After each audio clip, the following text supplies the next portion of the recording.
समझ गया कि कोई चोर आता है रात्रि में और आकर के चोरी कर जाता है। हाथ में लकुटी लेके बैठूंगा, जैसे ही मिलेगा उसकी खूब जोर से धुनाई करूंगा।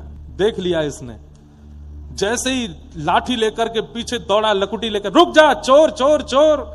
तिरुपति बालाजी के दर्शन किए, चित्र में भी जिन्होंने किए हों, उनकी ठोड़ी पर यहां एक श्वेत श्वेत एक कपूर मिश्रित एक औषधि लगाई जाती है। क्यों? कहते हैं तिरुपति, ऊपर तिरुमला जो है वो पहाड़ पर है, नीचे तिरुपति है। और तिरुपति में एक वैष्णव अपनी गौशाला में गायों का दूध निकाल के नित्य लेके जाते थे।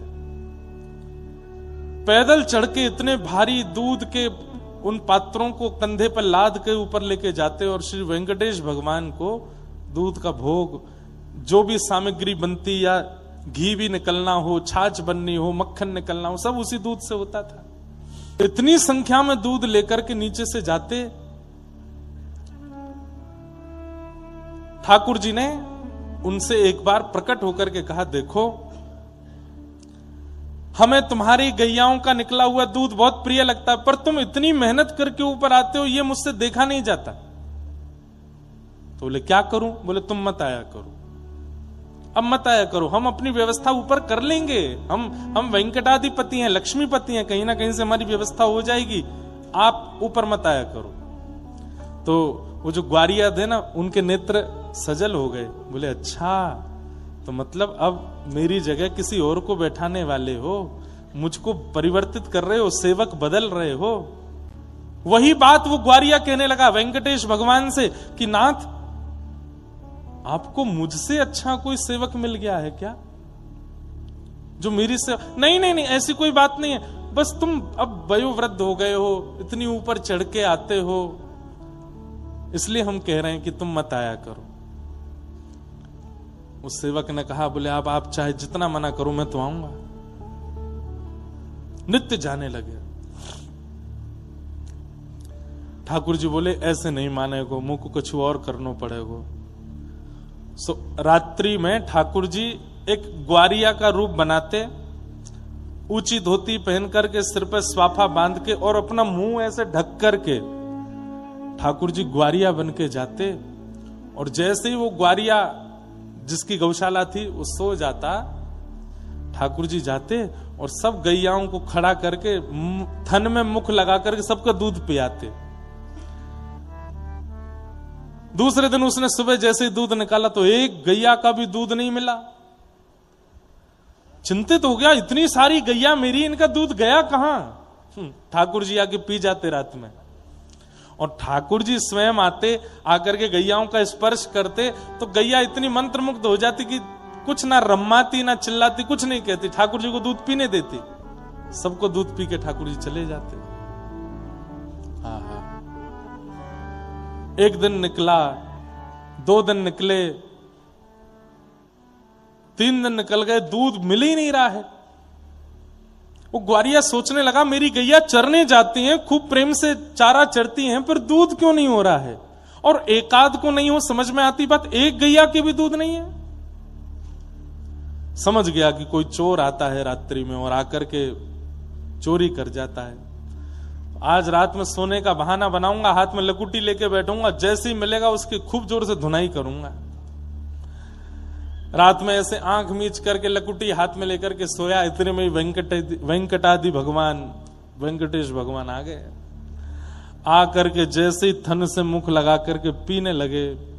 देख लिया इसने, जैसे ही लाठी लेकर के पीछे दौड़ा, लकुटी लेकर, रुक जा चोर चोर चोर, मेरी गैयाओं का दूध पीने आता है। ठाकुर जी वहां से बेचारे जैसे तैसे भागे।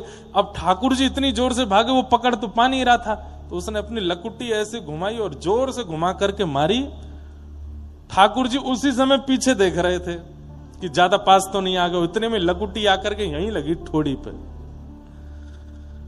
ठाकुर जी जैसे तैसे वहां से भाग करके ऊपर जाकर के खड़े हो गए तिरुपति भगवान। अब आज दूध मिल गया उसको, दूध निकाला, कंधे पर लाद करके ऊपर आया, बाहर से ही बोलता आ रहा है, क्षमा कर देना भगवान, 3 दिन आपको दूध नहीं दे पाया। अरे एक चोर मेरी ग्वारिया गौशाला में घुस आया था और उसके कारण ये, और आज मैंने उसके अच्छे से, पता नहीं कहीं तो उसके टूटे होंगे हाथ पांव, ऐसी जोर की लकुटी घुमा के मारी थी। अब याद रखेगा, जीवन में कभी दूध पीने नहीं आएगा। ठाकुर जी मंद मंद मुस्कुरा रहे थे, बोले अच्छा। उसने आकर के प्रणाम किया, दूध भोग सामने रखा। जैसे ठाकुर जी की झांकी देखी, थोड़ी में से रक्त निकल रहा था, नेत्र सजल हो गए, घबरा गया। बोले जय जय, ये आपको किसने मारा? ये इतनी श्रम कैसे हुआ आपकी थोड़ी पे? भगवान बोले छोड़ो, अब रहने दो, क्या बताएं? नहीं नहीं बताओ।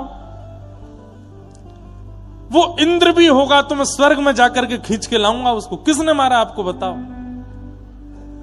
ठाकुर जी बोले रहने दो, मत पूछो। भगवान एक बार नाम तो लीजिए आप उसका, कौन व्यक्ति है? तिरुपति का है, तिरुपति तिरुमला का है।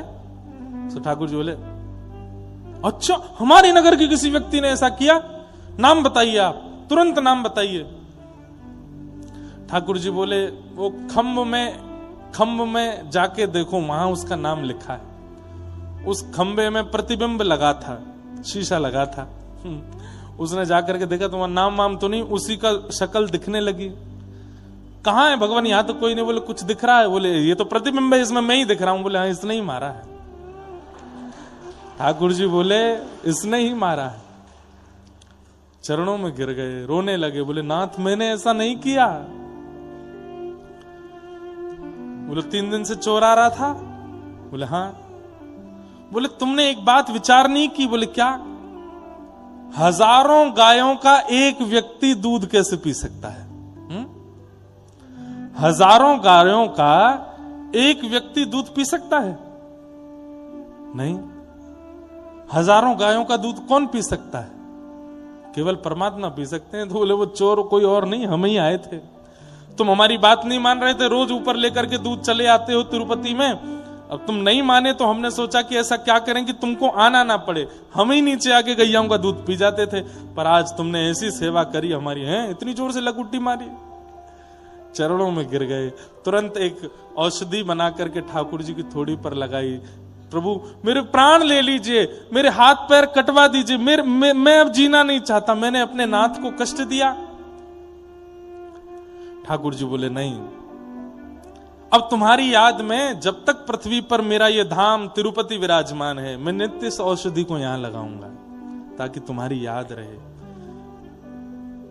कुछ मांग लो, मैं तुमसे बहुत प्रसन्न हूं। तब उस भक्त ने क्या मांगा कि नाथ, सेवा करना मेरा अधिकार है, वो अधिकार मुझसे छीनिए मत।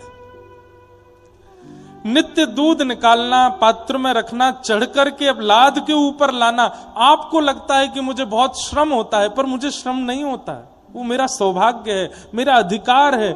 मैं कुछ नहीं जानता, केवल कम से कम एक गुण मेरे पास है, दूध निकाल के आपकी सेवा में लाना। वो मुझसे मत छीनिए नाथ, और मुझे कुछ नहीं चाहिए।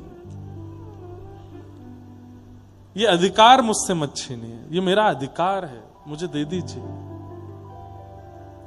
ठाकुर जी प्रसन्न हो गए और फिर अंतिम श्वास तक उस भक्त की वो सेवा चलती ही रही।